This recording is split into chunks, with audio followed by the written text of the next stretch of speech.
বাড়ি থেকে একটু চক্কর মেরে আসো, বা অনেক সময় আমরা বলে থাকি বাড়ি থেকে একটা চক্কর দিয়ে আসো। মানে বাড়ি শুধু সবাই এক অনুষ্ঠান বাড়িতে এসেছি, তো বাড়ির কাউকে অনেক সময় আমরা পাঠিয়ে বলি যাও বাড়ি গিয়ে একটু চক্কর দিয়ে আসো বা ঢু মেরে আসো। তো এই সেন্টেন্সটাকে আমরা ইংরেজিতে কিভাবে বলবো আজকের এই ক্লাসে তোমাদের সেটাই শেখাচ্ছি।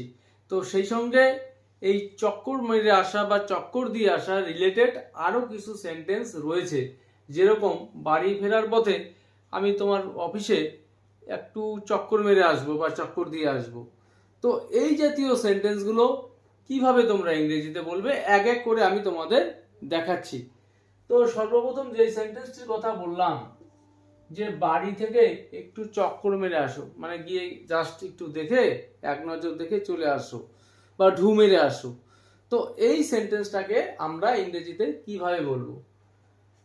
তো এখানে আমরা ভার্ব হিসেবে ব্যবহার করব সুইং বাই। তো যেহেতু এটি একটি ইম্পারেটিভ সেন্টেন্স, শুরুতেই আমরা ভার্ব নিয়ে আসবো সুইং বাই। কোথার থেকে চক্কর দিয়ে আসবে? বাড়ির থেকে। এবার যদি সেটা নিজের বাড়ি হয়, নিজের বাড়ির কোনো সদস্যকে আমরা পাঠাই, সেক্ষেত্রে আমরা বলতে পারি swing by the home, swing by the home, অথবা সুইং বাই দ্য হাউস। তো একদম নিজের ক্ষেত্রে আমরা হোম ইউজ করবো, এটাই বেটার হবে। তো সুইং বাই দ্য হোম অর্থাৎ বাড়ি থেকে গিয়ে একটা চক্কর দিয়ে আসো। তো এই সেন্টেন্সটাকে চাইলে আমরা একটু অন্যভাবেও বলতে পারি, take a round, take a round of the home, take a round of the home অথবা of the house and come back, take a round of the home and come back অর্থাৎ বাড়ি থেকে একটা চক্কর দিয়ে আসো বা ঢু মেরে আসো। তো এইরকম আরো কয়েকটি সেন্টেন্স রয়েছে, প্রত্যেকটা সেন্টেন্স দেখার চেষ্টা করবে, তাহলে এই ভার্বটা দিয়ে তোমরা নিজেরাই সেন্টেন্স তৈরি করতে পারবে। তো বাড়ি ফেরার পথে তোমার অফিসে একটু চক্কর মেরে আসবো, যখন বাড়ি ফিরবো না তখন একটা চক্কর দিব। তো সিম্পল ফিউচার টেন্সে রয়েছে, এই সেন্টেন্সটাকে আমরা কিভাবে বলবো? I will swing,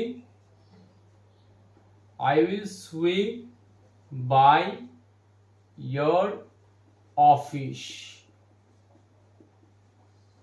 I will swing by your office অর্থাৎ আমি তোমার অফিসে একটা চক্কর দিয়ে আসবো, কখন? বাড়ি ফেরার পথে। তো on my way home, I will swing by your office on my way home. পরের সেন্টেন্স, যদি সময় থাকে তাহলে তার দোকানে একটা চক্কর মেরে আসতে পারো, যদি সময় থাকে। তো এই সেন্টেন্সটাকে আমরা কিভাবে বলবো? তো if you have time, you have time অর্থাৎ এখানে আমরা সেকেন্ড পার্সনকে উদ্দেশ্য করে যদি বলি, তো ইফ ইউ হ্যাভ টাইম যদি তোমার সময় থাকে। আর যদি আমরা নিজেদের ক্ষেত্রে বলতে পারি সেক্ষেত্রে ইফ উই হ্যাভ টাইম, যদি আমাদের সময় হয়। তো ইফ ইউ হ্যাভ টাইম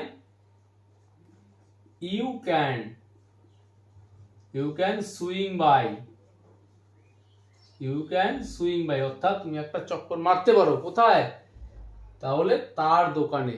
তো if you have time you can swing by his shop, যদি তোমার সময় থাকে তাহলে তার দোকানে একটা চক্কর দিয়ে আসতে পারো বা চক্কর মেরে আসতে পারো। পরের সেন্টেন্স, আমি সাধারণত সকালবেলা ক্যাফেতে একটা চক্কর মেরে আসি, মানে এটা আমার অভ্যেস। তো সাধারণত ক্যাফেতে চক্কর মারি। তো এই সেন্টেন্সটাকে আমরা কিভাবে বলবো? সিম্পল প্রেজেন্ট টেন্সে রয়েছে। তো এখানে সাবজেক্ট আমি, I usually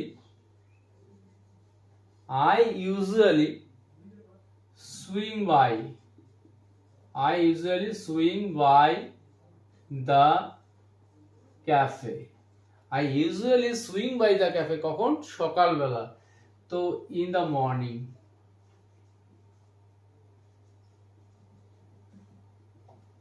I usually swing by the cafe in the morning, অর্থাৎ আমি সাধারণত সকালবেলা ক্যাফেতে একটা চক্কর মেরে আসি। পরের সেন্টেন্স, সে কাজের পর তার বন্ধুর বাড়িতে একটা চক্কর মেরে এসেছিল। অর্থাৎ এই সেন্টেন্সটি সিম্পল পাস্ট টেন্সের মধ্যে রয়েছে। তো এই সেন্টেন্সটাকে আমরা কিভাবে বলবো? তো সে চক্কর মেরেছিল, হি অর শি। তো এখানে এই যে সুইং বাই ভার্ব, এর আমরা সেকেন্ড ফর্ম ব্যবহার করব, অর্থাৎ সুইং এর যে second form swung by. He swung by, সে কাজের পর বন্ধুর বাড়িতে চক্কর মেরেছিল। He swung by his friend's house after his work, বা শুরুতে after work he swung by his friend's house, অর্থাৎ কাজের পর সে তার বন্ধুর বাড়িতে একটা চক্কর মেরেছিল। তো আজকের এই ক্লাসটি যদি তোমাদের ভালো লেগে থাকে অবশ্যই ভিডিওটিতে একটি লাইক এবং ভিডিওটি শেয়ার করতে একদম ভুলবে না।